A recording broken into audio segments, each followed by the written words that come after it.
माधवाचार्य म्हणून एक कलियुगामध्ये फार मोठं व्यक्तिमत्व होऊन गेले. 12 कोटी गायत्री मंत्राचा जर जप घेतलास, तर तुला साक्षात गायत्री माता दर्शन देईल. ओके. आता 12 कोटी गायत्री मंत्र म्हणून त्यांनी करून बघितला. 12 झाले, 13 कोटी झाले, 14 कोटी झाले, 15 कोटी झाले, 25 कोटी झाले. ओके. त्यांच्या अपेक्षेप्रमाणे त्यांनाही असं वाटलं, की मे बी माझं काहीतरी मागचं असेल.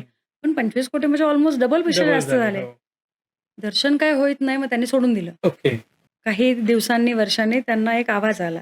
ज्या खोलीत ते जप करत होते, तिथून की "माधवा, बोल मी आलोय." तर "तुम्ही कोण? कुठून बोलताय? मला दिसत नाहीयेत, माझ्या समोर या."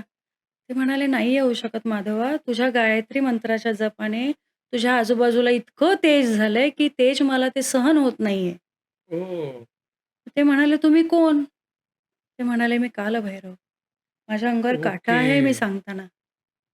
कालभैरवांनी साक्षात त्यांना सांगितलं, की "एक काम कर, तुझं आता सगळं झालंय. आता तुझी जी काही इच्छा आहे, त्या इच्छेसाठी फक्त 1 करोड जप बाकी आहे आणि हेच सांगायला मी तुला आलोय." ओके. मग म्हणाले, "हो महाराज." आणि मग ते नतमस्तक झाले. नमस्कार केला त्यांनी, की "तुम्ही आलात. माझं माझं गतजन्मीचं पुण्य फळलंय, की मला तुमचंही दर्शन झालं." आणि त्यांनी तो 1 करोड जप केला आणि खरंच त्यांना गायत्री मातेने दर्शन दिलंय साक्षात या कलियुगात. या ओके. 40-50 वर्षापूर्वीची गोष्ट आहे.